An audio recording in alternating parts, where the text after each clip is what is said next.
Harvest tayo ng ampalaya. Ay sila po ay ating ubusin na po natin sila.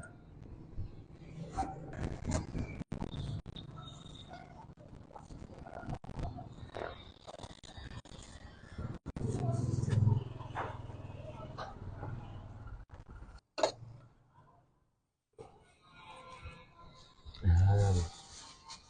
After nito po, magbubunga na naman sila. Ito sayang po. Tsaka yun, lalaka pa ng mga 2 araw. Ganun.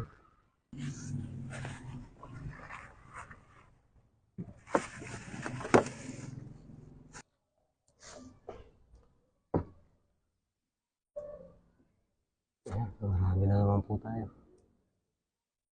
Okay, alright. Thank you for watching.